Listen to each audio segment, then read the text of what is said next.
Hello Marina. Hello. Thank you for meeting us at CAGED Nationwide. You're welcome. Can you tell us how long you've been a licensed greyhound trainer? For 13 years. And how many years have you raced at Perry Bar? We've raced for 5 years. I've raced for 5 years. And can you tell me who this young handsome chap is? It's called Caviar's Chunk. Can you turn him round to the camera? Let him say hello. There we go. Biscuit time.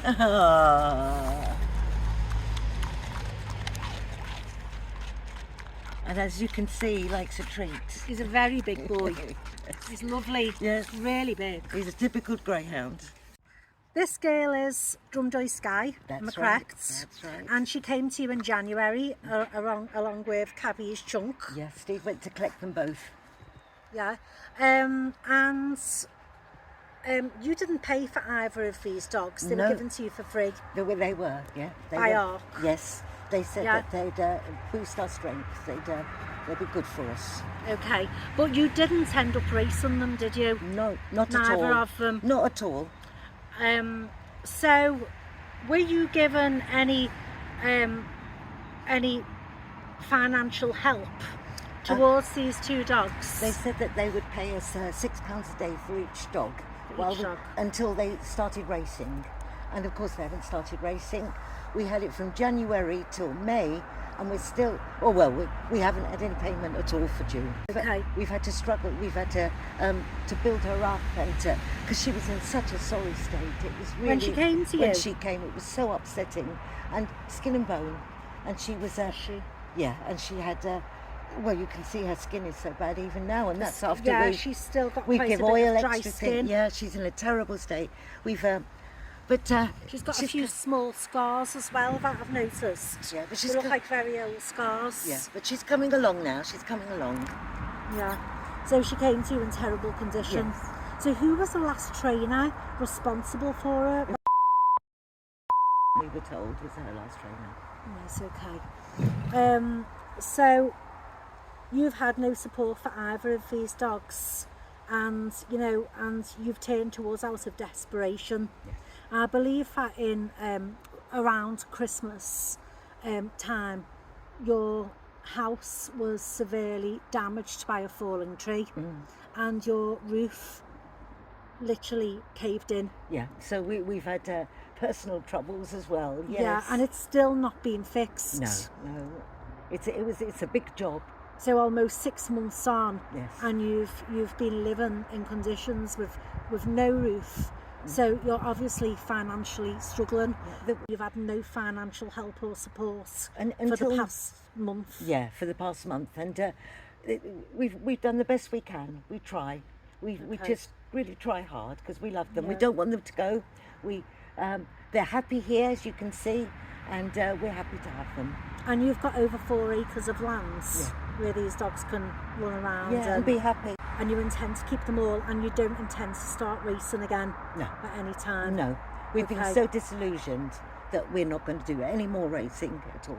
Okay, and you've come to us, and I quote, you did come to us, we didn't come to you, out of sheer desperation for help. Yes, we did. Okay, and today we've provided you with 65 bags of food as a start. Yes. Just to make sure your dogs are all well fed. Thank you. And that's a little weight off your minds. Yes, thank you. Because that should tie you over for a good few months. Yes. And we will, we'll appeal, and we'll try and get you some more foods.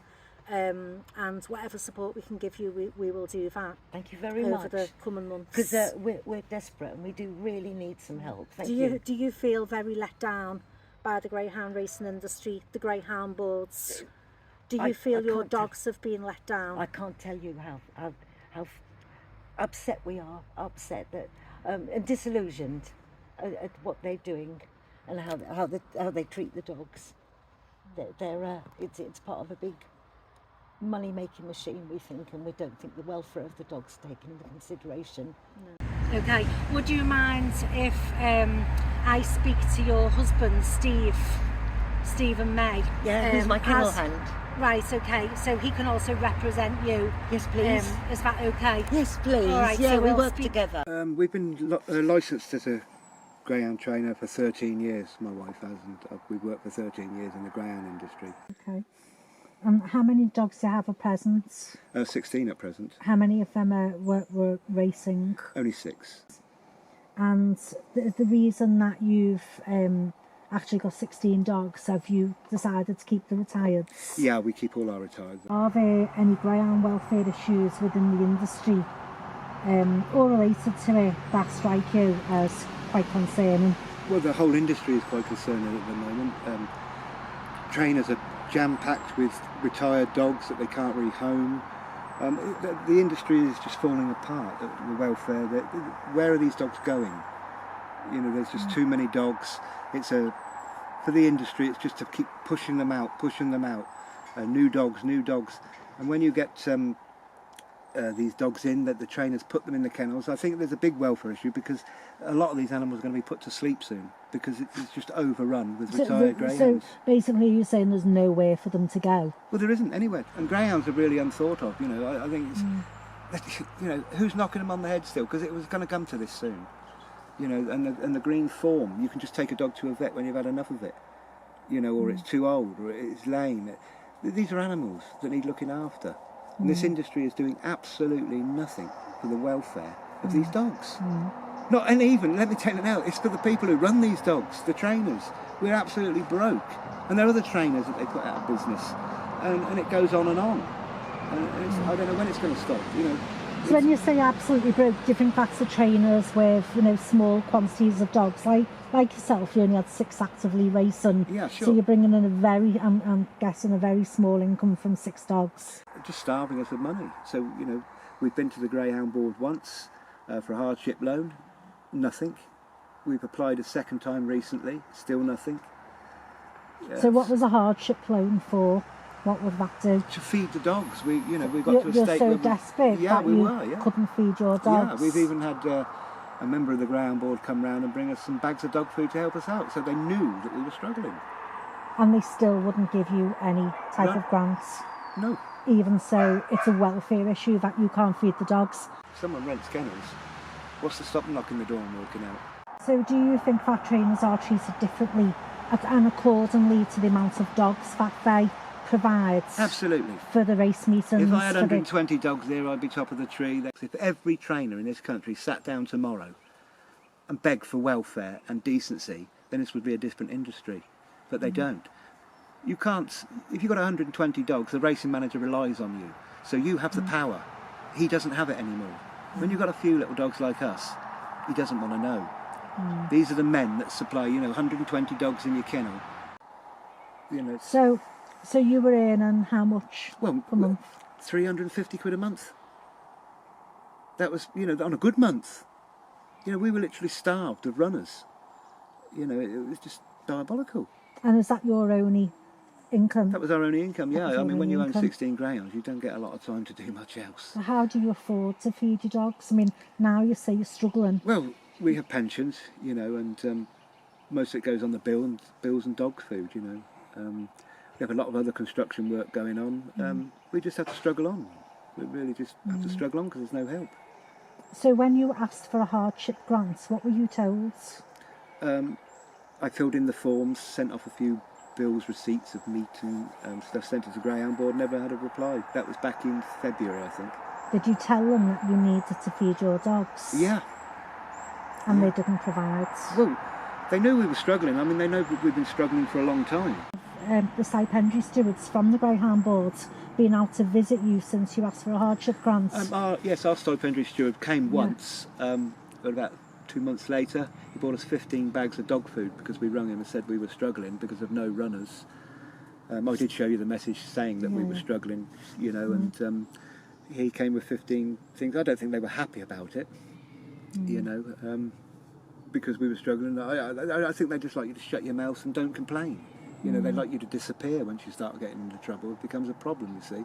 And that's what's happening, is the whole industry is hiding. No one's talking. These trainers, they're horrific stories. If everyone just stuck together and come down, what it needs is a new governing body. Because this one certainly isn't working. Do you think that's because they're self-regulated? Yeah.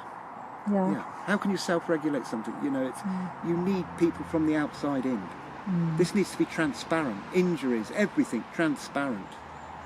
Every part of this industry needs to be transparent. Do you think there's other trainers that will be in your predicament or are already in your predicament? Absolutely. With dogs that they cannot afford to feed? Well, I'll try to give you a case of, he was a Perry Bar trainer, and the Greyhound board went in, removed, I think it was 17 dogs from his kennels, and distributed those dogs to other trainers. And they then paid these other trainers £6 a day for the dogs in their care. And what I would like to know is, why couldn't they have given that to Mr. You know, it's £380 for 2 dogs a month, times 17, you know, why couldn't they just say, Mr. You know, the dogs are looking a bit rough, can we help you out here?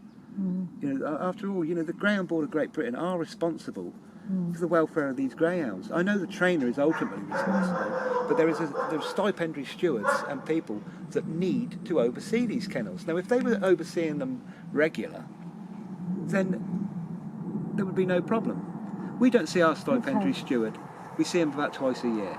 How often would you say that they would need to visit? Well, I'd say every 3 months, every 12 weeks. I mean, or maybe every 2 months, because, you know, you stand a chance of saving a dog if everyone's going down. Yeah, because I was just going to say, you know, 3 months. It's a bit too long, yeah. It's too long, the dog I don't think the starve GBGB have enough staff, to be honest.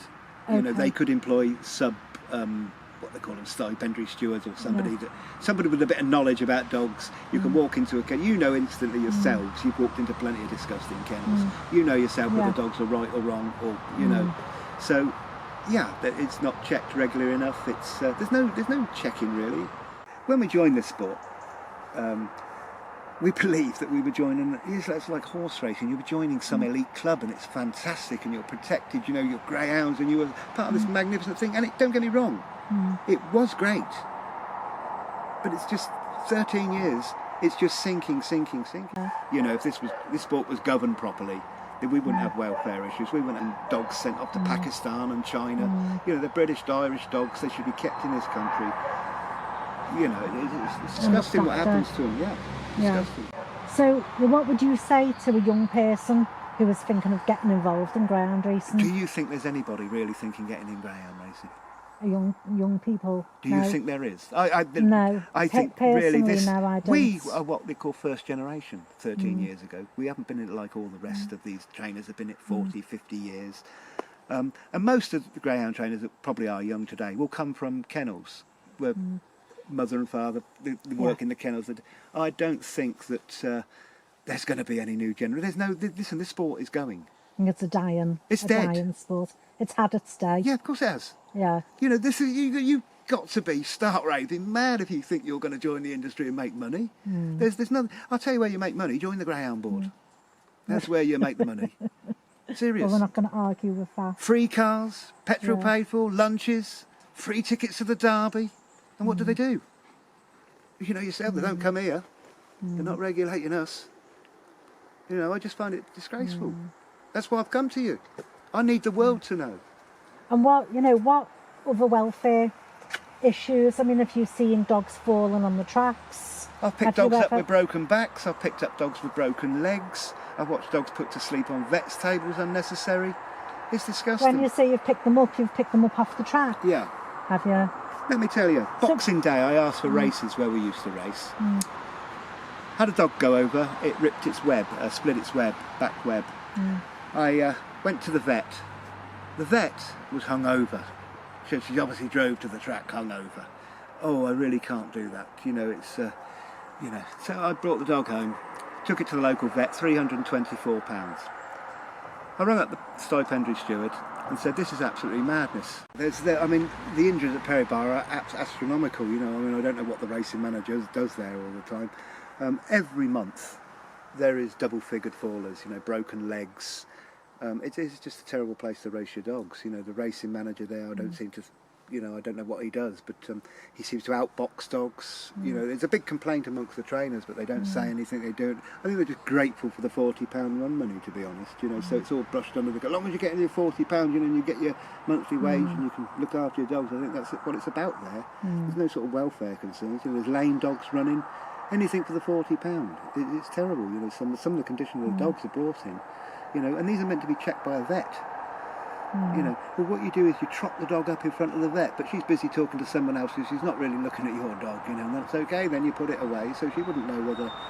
So they're not given a full examination? No, of course they're not. No, I mean, No. don't get me wrong. I've been to a couple of tracks where there are superb vets that will lift your dog's feet, check its teeth. At Perry Bar, I've been there 5 years. We've been there 5 years. Not once has a vet looked at my dog's teeth. Not once has anybody picked up a dog's paw. You know, there's no checks before kenneling. It's just a glance. I think they're racing dogs lame. Yeah, of course they're racing them late. They are, Of course they are. Okay. You know, and these smaller trainers, I suppose, are pushed into that position because if you're not running, you fall short of the money again. I mean, dogs are just coming out in appalling conditions today. Honest to God, Perry Bar's kennels, these are really not fit for purpose. I've watched a Greyhound trainer walk across the car park to kennel a dog and it's just liquid diarrhoea coming out. You know, how does a dog run in that condition? But they do. Yeah. You know, a dog there, oh, I've just wormed it, and all there is a puddle of liquid with worms in it. That dog surely should be sat up while it's, you know, having trouble with its stomach, you know. And it's just diabolical. Oh, God. We had a young, well, she wasn't young, she was about 3 or 4, a bitch, bad kenneler. Always ask if we could have first race or second race, but no, we get 11 or 12, you know, so. And we went in there one day and the walls were absolutely scratched. You back through to the bare thermalite block. I mean, if you took a thermalite block, I think they're like 3 or 4 inches, she's halfway through it. You know, it only wanted a couple more inches and she's through to next door. There was blood up the walls. She's done the scratches. I do have photographs of proof, you know, I'm not sort of making things up here.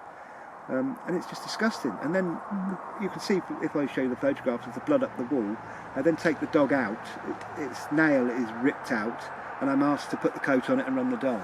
And when you refuse, I'm told, well, you wanted more runners, and now you're refusing them. So, but I'm not going to run a dog with a nail out. I go into these kennels, no bedding except a rubber mat. Half a rubber mat, really, because the dogs chew them. They don't replace them. Yes. It's just, you know, there's no hygiene. These kennels are absolutely appalling. There's no light in the kennels. No, I think they're disgusting places to put dogs. And if you had a happy dog that went to a track and wasn't kennelled, he'd go much faster. But you don't. This dog is panicking, worrying. If the dog's scared and it's in that kennel, and that dog can be sat up in there for 4 or 5 hours. If 4 or 5 hours. Well, of course, you get there at 9 o'clock in the morning. You kennel a dog. What if your race is not till 2 o'clock? 10, 11, 12, 1, 2, 5 hours. If there's a delay to the race, he's in there 6 hours, isn't he? And that dog's in there half a day. No beds, no lights. No, just a rubber mat. Minimal ventilation. And remember, I've travelled 3 hours with the dog to get to the track. So 9 hours in a kennel. Can these dogs even turn around in these kennels? Just about. If you've got a big 35 kilo dog, he's water tail, you know. But if they're really anxious, do you think a dog could have a heart attack in these kennels? Well, it's happened, hasn't Through it? fear? It's happened. Has it happened? Yeah. Open kennels and found dead dogs. Really? Yeah. I dare say they'd say, oh no, we haven't, but I'm telling you they have. And I think any other decent, honest trainer will tell you the same. If you think Perry Bar's kennels are disgusting, you should see Swindon. You don't even get a bed to sit on. It's paper bedding on the bare floor, which is hooked out after, you know, sometimes it's hooked out. If your dog hasn't made a mess in there, it's fine to stay, isn't it? You know, you have the chef in the restaurant has to come and work the traps. They do not employ enough staff there. And if a greyhound falls on a track, does the race generally continue? Or Of course. It does. Well, we need a winner. But we understand that that no people can run onto the track until the race has stopped. Has stopped. That's correct, yeah. Is that correct? If, say, a dog went over on the first bend and you went to help it, then you'd probably be chucked out of the industry for stopping the race. So you've got to leave the dog suffering on the track? You'd have to leave that until... Even if that dog's screaming in pain? Yeah. They have to leave it until the race is finished? Absolutely. Normally if a dog breaks its sock, unfortunately, they're not stopped quick enough because they're allowed to carry on doing a lap or whatever, you know. There should be men stopping that dog instantly to stop further damage. A broken knock a dog can return from. Quite, you know, with a bit of patience and love, that dog can return. But you let that dog carry on and he shatters his leg. When you say the dog carries on, do you think that's because of the adrenaline? Of course it's the adrenaline, yeah. Yeah, so the dog's then running with a broken limb and doing more damage. More damage, yeah. So if they banned you from the track? They banned us from every ARC track, yeah, because I don't know if you've mentioned this yet, but we had 2 dogs from kennels that were done, and a guy called Dave who asked me to get these dogs for him. We travelled up north somewhere, collected these 2 dogs. 5 phone calls in the morning, you know, thanks for helping us out. And then the man's ignored us now, and he's left us with these 2 race dogs that they took out of kennels. We've had them since January, so we've had 4 months' pay, and now we're just left in the lurch with these 2 dogs have dumped on us. You know, we're quite prepared to look after them, but no money coming in, you know, so I don't know what they're doing really. So Just left us penniless with 2 dogs that they've dumped on us. Promised us these would be 2 runners, the paperwork will be sorted out within a couple of weeks, and you have 2 runners. We're now talking, I think, 5 or 6 months down the line. Not one phone call from anybody to, you know, ask even how the dogs were, which was my biggest concern. You know, not even, are those dogs okay? Have they put any weight on? Because they're in appalling condition when they come to us. Because we've heard about trainers, kennels, where there are dogs backing up in these kennels with nowhere to go. I think there's a lot of trainers at the moment. I mean, I believe he's got about 80 dogs in there. I forget his name, I wrote it down. Just checking a few places out. You know, people I know. Has got 50 dogs. Simon, a mate of mine, he's got 16 dogs. There's other trainers, lots of other trainers, with dogs backing up. So these are dogs that are no longer actively racing? Active, no, they're retired, but in the dogs kennels. Where do you put them? The homing centres are full. The homing centres are full, yeah. Yeah, everywhere. There's no independent homers, you know. There's nowhere to put these dogs. Do you think we're in a bit of a crisis? I think you're in a bit more of a crisis. Whoever's running this sport is going to be in a bit more of a crisis. I mean, really, somebody needs to make this public. Something's got to give, and if nothing gives, then do you think trainers will destroy their dogs? Absolutely. How's it going to give? Listen, we are now in a position where you stated yourself, we're getting backed up. Trainers are so there's going to be more dogs retiring this year. Dogs with injuries that won't run again. It's backing up, and it's just going to keep backing up. Where is the space to put the backer-uppers? If you can't move the backer-uppers, there's no more space to come in. This is a big, serious issue that's going to happen. You need space. There's no rescue out there that isn't bursting at this present time. No. And would you say it's the worst than it's ever been? I mean, over the decade that we've been involved, we've I have never seen the state of this. It's so bad. I was in 2 minds whether we should carry on or whether we shouldn't carry on, but I felt that I should speak out, and I hope to God other trainers come forward. You know, don't be scared. These organisations are protected by the police, by the government. They really are. You know, and these people, they don't tell the truth. The government don't really know the truth. These people protect liars. Do you think the government will ban greyhound racing eventually or not? I can only hope and pray they do, but I don't think they will. No, I don't think they will. Well, I think the government, don't they have money from the sport? So do you think it's just going to die? Racing's just going to die a slow death? Well, I can seriously hope so, but the problem is I don't hope is that the greyhounds are going to die a slow death. But this is the big issue. I'm not worried about greyhound trainers at all. You know, these are people that can look after themselves. But what we're here really about is the dogs. You know, the welfare of these animals. And I just don't think it's right that this is going on. You know, I don't know how to stop it. God, if I could push a button tomorrow, I'd stop this industry. I don't know how to do it. I'm here. Would you? Yeah. Would you see it gone tomorrow if you could? Yeah, absolutely.